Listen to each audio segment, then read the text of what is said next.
அனைவருக்கும் வணக்கம். எங்கும் நிறைந்திருக்கும் குருவின் அருளோடும் திருவின் அருளோடும் அட்சயலக்கண பദ്ധதியோட ஸ்ரீ குரு சிவகாசி காளிமுத்து.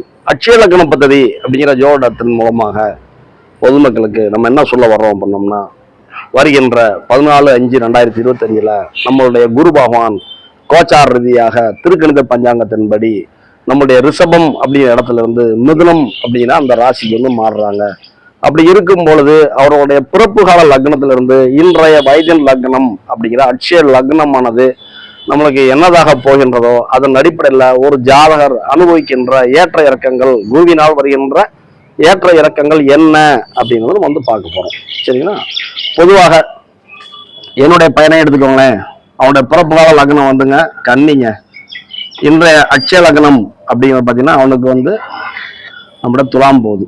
இப்படித்தாங்க ஒரு பெரியவர் ஒரு ஆள் இருக்காரு, அவரோட பிறப்பு கால லக்னம் ரிஷபமா இருக்கு, இன்றைய வயதின் லக்னம் அட்சய லக்னம் அப்படிங்கிறது துலாமா இருக்கு அப்படின்னா அவங்களுக்கான பதிவு இது. சரிங்களா? அப்படின்னா இந்த துலாம் அட்சய லக்னத்திற்கு குரு பகவான் அப்படிங்கிறவர், குரு பகவானுக்கு 2 வீடு இருக்கு, தனுசு மீனம். அப்படின்னா துலாம்ல இருந்து தனுசு 3ஆம் இடமாகவும் நம்முடைய மீனம் வந்து 6ஆம் இடமா ஆகிரும். அப்படின்னா 3, 6 அப்படிங்கிற இரு ஆதிபத்தியங்கள் கொண்டு வர யாருன்னா குரு பகவான். அப்பனா 6ஆம் ஆதிபத்தியம் பெற்ற குரு பகவான் எங்க இருந்தாலும் பிரச்சனை உண்டுங்க. சரிங்களா? நம்ம ஐயா அப்பதான் சொல்லுவாரு, 6ஆம் அதிபதி எங்க இருந்தாலும் பிரச்சனை கொடுப்பாங்க அப்படின்னு புரியணும். அப்படின்னா குரு அப்படின்னா நல்லவர் தானே அப்படி இல்லைங்க, பனிஷ்மெண்ட் கொடுக்கணும்னா கொடுக்கத்தான் செய்வாங்க. சரிங்களா? அப்படின்னா 6ஆம் அதிபதியாக இருக்கிற குரு பகவான் இந்த அட்சய லக்னத்திற்கு 9ஆம் இடம் அப்படிங்கிற பாக்கியஸ்தானத்துல இருந்து நம்மளுக்கு வருகின்ற நன்மை தீமைகளை பிரித்து கொடுக்க போகின்றாங்க அப்படின்னு புரிஞ்சுக்கணும். அப்படின்னா குருவுக்கு பார்வை இருக்குங்க. 5ஆம் பார்வை, 7ஆம் பார்வை, 9ஆம் பார்வை பார்வைகள் இருக்காங்க. அப்பனா 1ஆம் இடத்துல இருந்து குரு பகவான் 5ஆம் பார்வையில லக்னத்தை பார்ப்பார். 1ஆம் இடம் அப்படின்னா அந்த லக்னத்தை பார்ப்பாங்க 5ஆம் முறையா. அப்பனா 1ஆம் இடத்தையும் 3ஆம் இடத்தையும் 5ஆம் இடத்தையும் தன்னுடைய பார்வையில பார்ப்பாங்க. 5ஆம் பார்வை 1, 7ஆம் பார்வை 3, 9ஆம் பார்வை 5. அப்புறம் இந்த இடம் ஃபுல்லாமே பார்த்தீங்கன்னா ரிஸ்க் கவரேஜ் அப்படின்னு அர்த்தம். எப்படி 1 அப்படிங்கிற ஜாதகருக்கு கடன், நோய், வம்பு வழக்கு பிரச்சனைகள், தலை சார்ந்த பிரச்சனைகள் வரணும் அப்படிங்கிற யார் உணர்த்துறா? குரு உணர்த்துறாரு. சரிங்களா? 3 அப்படிங்கிற தொலைத்தொடர்பு சாதனங்கள், காது, கழுத்து, மூக்கு, தொண்டை, தோள்பட்டை, கைவிரல்கள், இந்த இடம் சார்ந்த பிரச்சனை, இளைய சகோதர சகோதரம் சார்ந்த பிரச்சனை, திருமணம் முடிஞ்சவங்களுக்கு பெண்ணின் தகப்பனார் அப்படின்னா மாமனார் மூலமாக பிரச்சனைகள் அப்படிங்கிறத குரு உணர்த்துறாரு. சரிங்களா? அதுக்கப்புறம் பார்த்தீங்கன்னா ஷேர் மார்க்கெட்ல யாராவது பணம் டம்ப் பண்றாங்க அப்படின்னா அவங்களுக்கான கடன்களை வந்து உருவாக்குவார் அப்படிங்கிறதும், குழந்தை சார்ந்த விஷயங்களை சின்ன சின்ன கருத்தற்படலை உருவாக்குவார் அப்படிங்கிறதும், குலதெய்வத்தின் அனுகிரகம் மறைமுகமாக கிடைக்கும் அப்படிங்கிறதும் நம்ம புரியணும், நேரடியாக கிடைக்காது. சரிங்களா? இதே நம்ம வந்து புரிஞ்சுக்கணும். அப்படின்னா இந்த குருபாவுடைய பார்வைகள் இப்படி போய்கிட்டு இருக்கு அப்படின்னா இந்த ஜாதகர் அப்படிங்கிறவரு ரொம்ப முக்கியமானவர். அப்படின்னா சுக்கிரனுடைய கோச்சார நகர்வுகளை கவனமாக பார்க்கணும். ஏன்? லக்னாதிபதி சுக்கிரன், அவர் தான் 1, 8க்கு ஆதிபத்தியம் பெற்றவர். அப்படின்னா இவருடைய நகர்வுகளும் முக்கியம். அதுக்கப்புறம் கலத்திரக்காரகன் அப்படிங்கிற 2, 7 ஸ்தானத்திற்குரியவர் செவ்வாய், இவருடைய நகர்வுகளையும் பார்க்கணும். இந்த 2 பேரும் எப்பப்பெல்லாம் 6, 8ங்கிற சஷ்டாசமாக கோச்சாரத்தில் நகர்றாங்களோ அப்பெல்லாம் டேஞ்சர். உதாரணத்துக்கு சுக்கிரன் இன்னைக்கு இங்க இருக்கிறாங்க, செவ்வாய் இங்க இருக்கிறாங்க, அப்புறம் ஒரு பிரச்சனையும் இல்லை. ஆனா இந்த 2 வரையும் நம்ம கம்பேர் பண்ணிக்கிட்டே போகணும். அதாவது சுக்கிரனுக்கு செவ்வாய் 4ல் இருக்காரு, நல்லா இருக்காங்க. சரிங்களா? அப்படின்னா இவங்களுடைய கம்பேரிசன் பார்த்துக்கிட்டே போகணும். ஏன் அப்படின்னா ஒரு குடும்பம் அப்படின்னா கணவன் மனைவி அப்படிங்கிற வந்து முக்கியமானவங்க. சரிங்களா? அதையும் கம்பேர் பண்ணிக்கணும். அப்படின்னா 3ஆம் ஆதிபத்தியம் பெற்ற 6ஆம் ஆதிபத்தியம் பெற்ற குரு பகவான் 9ஆம் இடத்துல இருக்கிறாரு, பாக்கியஸ்தானத்துல இருக்கிறாங்க, லக்னத்துக்கு 9ல் பாக்கியமாக. சரிங்களா? நல்லா இருக்கிறாங்க. அப்படின்னா 2ஆம் இடம் அப்படிங்கிற வருமானம் ஸ்தானத்திற்கும், குடும்பஸ்தானத்திற்கும், படிப்பு ஸ்தானத்திற்கும், தன்னுடைய பேச்சு அப்படிங்கிறதுக்கும் 8ஆம் இடத்துல இருக்கிறாங்க. அப்படின்னா ஜோதிடத்தை பற்றி பேசும் பொழுது நம்மளுக்கு வருகின்ற பிரச்சனைகள் குறையும் அப்படின்னு புரியணும். யூடியூப்ல ஒரு வீடியோ வருதுங்க, அந்த வீடியோவை பார்க்குறோம், அதுக்கு ஒரு கமெண்ட் போடுறோம், அதுவே ஒரு பரிகாரம் தான். சரிங்களா? 3 அப்படிங்கிற தொலைத்தொடர்பு சாதனங்களுக்கு, சரிங்களா, 7ஆம் இடத்துல குரு இருக்கிறாரு. 3 அப்படிங்கிற கம்யூனிகேஷன் சார்ந்த விஷயத்திற்கு கோச்சார குரு நல்லா இருக்காரு. ஆனா அவரு 9ல இருந்து தன்னுடைய 7ஆம் பார்வையால பிரச்சனைகளை 3க்கு தரணுங்கிற பிராப்தம் இருக்கு. அப்ப நம்ம கொஞ்சம் கவனமாக இருக்கணும். போன்ல யாருக்காவது தகவல் தெரிவிக்கும் பொழுது ரொம்ப கவனமா இருக்கணும். இப்ப நான் சொன்னேன்ல, யூடியூப்ல ஏதாவது வீடியோ கமெண்ட் போடும் பொழுது நன்மைகளை மட்டும் சொல்லணும், மைனஸை சொல்லக்கூடாது அப்படின்னு புரிஞ்சுக்கணும். அதுக்கப்புறம் 4ஆம் பாகம் அப்படிங்கிற அம்மா, வண்டி, வாகனம், சொத்து சுகம், நெஞ்சு மூச்சு சுவாசம் சார்ந்த இந்த பிரச்சனை இந்த இடங்களுக்கு 6ஆம் இடத்துல இருக்கிறாங்க அப்படின்னா சொத்துக்கள் ஒரு கடன்பட்டு வாங்கணும், அது ஜாதகருக்கு பாக்கியமாக உருமாறும் அப்படின்னு போயிடும். ஏன்னா குரு லக்னத்தை பார்க்குறாரு, கடன் வரணுங்கிற பிராப்தம் அப்படின்னா கடன் உருவாக்கிக்கணும். சரிங்களா? அதுக்கப்புறம் 5ஆம் இடம் அப்படிங்கிற குழந்தை ஸ்தானத்திற்கு, மூத்த குழந்தை ஸ்தானத்திற்கு 5ல நல்லா இருக்காங்க. சரிங்களா? இருந்தாலும் 6ஆம் அதிபதியாகி 9லிருந்து தன்னுடைய 9ஆம் பரல 5 பார்க்கறனால குழந்தை பாசமா இருக்கும். ஆனா ஜாதகருக்கு அவங்க மேல ஒரு பிடித்தம்ங்கிறது சரியா இருக்காது. குழந்தை பணிகின்ற தவறுகள் இலகுவாக ஜாதகரால் உணரப்படும் அப்படின்னு போயிடும். அப்படின்னா 6ஆம் பாகம் அப்படின்னா கடன் ஸ்தானத்திற்கு 4ல இருக்கிறாங்க அப்படின்னா நல்ல இடமா தான் இருக்கிறாங்க. அப்ப நம்ம இது என்ன செய்யலாம் அப்படின்னோம்னா, ஒரு கடன் நிறைய பேர் என்ன செய்வாங்க அப்படின்னா, இப்போ தங்க விலை நிறைய கூட்டிக்கிட்டு இருக்கு. குரு அப்படின்னா தங்கம். சரிங்களா? அப்ப என்ன செய்வாங்க அப்படின்னா, வீட்டில் இருக்க ஒரு தங்க பொருளை கொண்டு போய் நம்ம கடன் உருவாங்கிற தன்மை இருக்குது. சரிங்களா? கடன் நம்மளை தேடி வரணுங்கிற பிராப்தம் இருக்கு. 6ஆம் அதிபதி குரு லக்னத்தை பார்க்குறாரு. சரிங்களா? அப்படின்னா ஜாதகரை தேடி கடன் நோய் வம்பு வழக்குகள் வரணுங்கிற பிராப்தம் இருக்கு. அப்போ அவங்க என்ன செய்வாங்க அப்படின்னா, ஒரு சின்ன ஒரு தங்க பொருளை கொண்டு போய் பேங்க்ல அடகு வச்சு ஒரு கடனை உருவாக்கிடுவாங்க.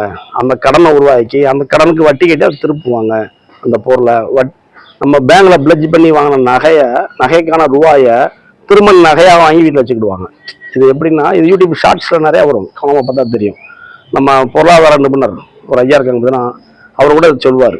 அதாவது ஒரு சொத்துக்கள் சேர்க்கணும்னா கடன் படணுங்கிற பிராப்தம் இருந்ததுன்னா, நீ கடன் பட்டு கூட ஒரு கோல்டு லோன் வாங்கு, அந்த ரூபா வச்சு திரும்ப கோல்டு வாங்கு, அந்த கடனை உனக்கு சொத்து தானே வருது அப்படிம்பாங்க. ஆனால் அதில் கவனமாக டீல் பண்ணணும். சரிங்களா? இருந்தாலும் கடன் அப்படிங்கிறது 4ல் இருக்கு, அட்சய லக்னத்துக்கு 9ல பாக்கியமா இருக்கு. அப்புறம் ஒரு கடன் உருவானாலும் அது சுப கடனாக மாறும் அப்படிங்கிறோம்.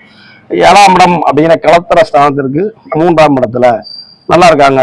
8 அப்படிங்கிற எதிர்பாராத திடீர் பிரச்சனைகள் நோய் ஸ்தானத்திற்கு 2ஆம் இடத்துல நல்ல இடத்துல இருக்கிறாங்க. சரிங்களா? அப்படின்னா 9ஆம் இடத்திற்கு 9ஆம் இடத்துல இருக்காங்க, நல்லா இருக்காங்க. அப்புறம் 10ஆம் இடம் அப்படிங்கிற தொழில் வியாபாரம் ஸ்தானத்திற்கு வேலை ஸ்தானத்திற்கு 12ல் இருக்கிறதுனால வேலை சம்பந்தமான அலைச்சல்கள், வேலை சார்ந்த உறக்கமின்மை, செய்கின்ற தொழிலில் வருகின்ற முதலீட்டு தன்மைகள், அதிகமான பணத்தை முதலீடு பண்ணும். குரு அப்படின்னா பெரும் பணம், மொத்தமா மிஷினரிஸ் வாங்குறேன் அது வாங்குறேன் டம்ப் பண்ற மாதிரியான சூழ்நிலை வரும். 11ஆம் இடம் அப்படிங்கிற லாபஸ்தானத்திற்கு 11ல் இருக்கிறாரு, சூப்பரா இருக்காங்க. சரிங்களா? அதுக்கப்புறம் 12 அப்படிங்கிற விரயஸ்தானத்திற்கு 10ல் இருக்கிறாங்க. அப்படிங்கிறனால 12ங்கிற விரயம், 12ங்கிற உறக்கமின்மை, இது சார்ந்த அழுத்தங்கள் இருக்கும் அப்படின்னு உணரணும். அப்படின்னா கோச்சார குருபவன நகர்வுகள் இது அனைத்துமே மேலோட்டமான பதிவு. சரிங்களா? ஒரு பேசிக் லெவலில் சொல்லிக்கிட்டு இருக்கோம். அப்படி இருக்கிறதுனால நம்ம என்ன புரிஞ்சுக்கணும் அப்படின்னோம்னா, ஜாதகர் அப்படிங்கிறவர் இந்த ஏஎல்பி முடிகிற வரைக்கும், அதாவது குரு அப்படிங்கிறவர் 3, 6க்கு ஆதிபத்தியம் பெற்ற குருவாயிறாரு. அப்பனா பொதுவாக 10 ஆண்டு காலங்கள் ஒரு லக்னம் அப்படிங்கிறது இயங்கும் அப்படின்னு நம்முடைய ஆசிரியர் போடும்போது கண்டுபிடிச்சிருக்கிறாங்க. அதன் அடிப்படையில் பார்த்தீங்கன்னா, இந்த துலாம் மட்ச லக்னத்துல இருந்து அப்படி மாறி விருச்சிகம் போற வரைக்கும் ஜாதகருடைய கடமைகள், இந்த கோச்சார குருவை விட்டுருங்க, பொதுவா குரு அவருக்கு 6ஆம் ஆதிபத்தியம் பெற்றவர். அப்புறம் என்ன செய்யணும்? கொஞ்சம் கூட வைக்கப்படக்கூடாது. இன்னைக்கு வியாழக்கிழமை தான், பக்கத்துல ஏதாவது ஒரு அரச மரம் இருந்ததுன்னா ஒரு குடம் தண்ணியை கொண்டு போய் அரச மரத்துக்கு ஊற்றி சாமி மட்டும் கடவுளை நான் ஏதாவது தவறு பண்ண மன்னிச்சிருங்க அப்படின்னு கேட்பது நன்மை கொடுக்கும். எனக்கு குடத்தை தூக்கிட்டு போறதுக்கு வெக்கமா இருக்குன்னா 2 லிட்டர் கேன் இருக்கு, சூழல் வச்சுட்டு கூட போய் ஊற்றிட்டு வந்துடலாம். சரிங்களா? ஒரு வெட்ட வெளியில இருக்கிற ஒரு மரத்துக்கு ஊற்றுவது நன்மை கொடுக்கும்.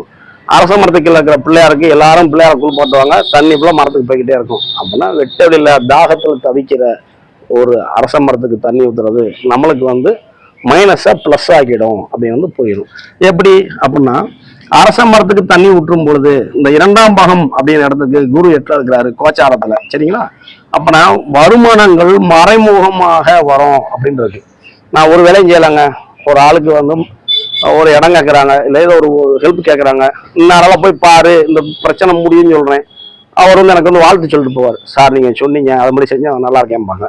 ஒரு சிலர் பார்த்தீங்கன்னா மறைமுகமாக கமிஷன் கொடுத்துட்டு போவாங்க, என்னால் முடிஞ்ச ஒரு கிஃப்ட் அப்படிம்பாங்க. சரிங்களா? நம்ம மறுக்க மாட்டோம், எதிர்பார்க்க மாட்டோம். எதிர்பாராத திடீர் செயல்கள்.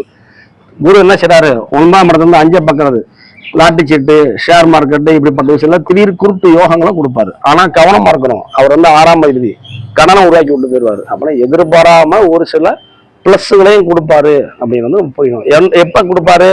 நாம் உபகாரம் செய்யும் பொழுது, அரச மரத்துக்கு தண்ணி விட்டுரும் பொழுது இந்த விஷயம் நடக்கும். சரிங்களா? அப்புறம் அரச மரத்துக்கு தண்ணி ஊற்றிக்கிட்டே இருக்கணும்.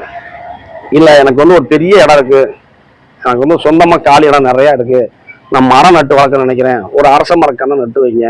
ஆனால் அந்த அரச மரத்தோட தன்மை என்னன்னா முதல்ல அப்படியே ஒல்லியாக இருக்கும், போகப்போ பார்த்தீங்கன்னா அப்படியே அகலமாகும், மேலே பார்த்தீங்கன்னா பெரிய அளவில் வட்டமாக விரியும். அப்படின்னா அரச மரம் வந்து ஒரு பொது இடங்கள்ல வைக்கிறது வந்து நன்மை கொடுக்கும். அதான் பார்த்தீங்கன்னா கோயில் சார்ந்த இடங்கள்ல அரச மரம் நிறையா இருக்கும். சரிங்களா? அப்படின்னா அரச மரத்துக்கு தண்ணி விட்டுறது, நமக்கு பாடம் சொல்லி கொடுத்த சின்ன பிள்ளைல வந்து எல்கேஜி யூகேஜி ஃபர்ஸ்ட் ஸ்டாண்டர்ட்லேருந்து காலேஜ் படித்து இப்போ வரைக்கும் நமக்கு வாத்தியார் நிறைய பேர் இருப்பாங்க. அப்படிப்பட்ட நம்மளுடைய ஆசிரியர்மார்களை குருமார்களை நம்ம எதிரில் ஒரு ஃபங்க்ஷன் வீட்டில் வந்து சந்திக்கிறோம், ஒரு திருமண வீட்டுக்கு போகிறோம், அங்கே நம்மளுக்கு பாடம் சொல்லி கொடுத்த ஒரு மேக்ஸ் வாத்தியார் வர்றாரு அப்படின்னா அவருக்கு வந்து வணக்கம் தெரிகிறது. சார் நான் அவங்கள்ட்ட வந்து 8ஆம் கிளாஸ் படித்தேன், 10ஆம் கிளாஸ் படித்தேன், இப்போ நான் இந்த வேலை செய்கிறேன், நீங்கள் அன்றைக்கி எங்களை சத்தம் போட்டு அடித்து பாடம் சொல்லி கொடுத்தீங்க, அந்நேரம் அவங்களோட அர்த்தம் புரியல, இப்போ தான் எங்களுக்கு புரியுது படிப்போட அர்த்தம், நீங்கள் சொல்லிக் கொடுத்தது எங்களுக்கு இப்போ நல்லா பயன்படுது சார் அப்படின்னா அவங்கள பெருமைப்படுத்தும் பொழுது நமக்கு வந்து நன்மை நடக்கும். சரிங்களா? அப்படின்னா மூத்தோர்கள், நம்முடைய குருமார்கள், ஆசிரியர்கள், இப்படிப்பட்டவங்களுக்கு நாம் செய்கின்ற உதவி, பொருளாதார உதவியாக இருக்கலாம், வாய்ச்சொல்லாக இருக்கலாம், இது கூட ஒரு நன்மை கிடைக்கும். சரிங்களா? அப்போனா ராமநாமம் எப்படி நம்ம ஜெபிக்கிறோமோ அதுபோல் நம்முடைய குருவின் நாமத்தை ஜெபிக்கும் பொழுதும் நமக்கு நன்மை கிடைக்கும் அப்படின்னு புரிஞ்சுக்கணும். அப்போனா இந்த அச்சலக்கணம் முடிகிற வரைக்குமே டேஞ்சர் டேஞ்சர் டேஞ்சர். ஏன் டேஞ்சர்? 6ஆம் அதிபதி ஆகி குரு கோச்சாரத்தில் எங்கே போனாலும் பிரச்சனை உண்டா உண்டு. அப்போனா இன்னைக்கு 9 நாளைக்கு 10க்கு வந்துட்டா டேஞ்சர் தான், 11க்கு வந்துட்டா டேஞ்சர் தான், 12க்கு வந்துட்டா டேஞ்சர் தான். அப்போனா குருங்கிறவர் எங்கே போனாலும் டேஞ்சர் தான். ஏன் டேஞ்சரு? 1-8க்கு ஆதிபத்தியம் பெற்ற சுக்கிரன் அவரும் எங்க போனாலும் பிரச்சனை தான் உண்டாக்குவார், ஜாதகரா பிரச்சனை உண்டாக்குன்னு இருக்கு. அப்படின்னா இந்த துலாம் ஏல்பியை கடக்கிற வரைக்குமே அனைவருமே ரொம்ப கவனமாக இருக்கணும் அப்படின்னு வந்து புரிஞ்சுக்கணும். சரிங்களா? இப்படிப்பட்ட அற்புதமான ஜோட முறை. இன்னைக்கு 8ல் இருக்கிறாரு கோச்சார குரு, அட் பிரசன்ட்ல 3-4-2025 இங்க வந்து குரு போய்கிட்டு இருக்காரு. சரிங்களா?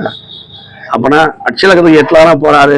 இந்த 8ல இருந்து இப்படி நடந்துட்டா நம்மளுக்கு கொஞ்சம் ரிலாக்ஸ் ஆகும் அப்படின்னு நினைச்சா அது தப்புங்க.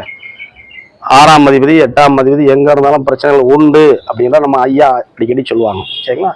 பிரச்சனைகளோட தான் நம்ம கடந்து போகணும் அப்படின்னு புரிஞ்சுக்கணும். சரிங்களா? திருப்பதி ஏழுமலையான் கோயிலுக்கு போறாங்க, நம்ம இலகுவா போயிட முடியுமா? மொத்த கூட்டமும் ஒரே லைன்ல அனுப்புவாங்க, இடிச்சு பிடிச்சு போவோம். அப்படி இடிச்சு பிடிச்சு போனாதான் பெருமாளை தரிசனம் பண்ண முடியும். அதுபோல பிரச்சனைகள் இல்லாத வாழ்க்கை இல்லை.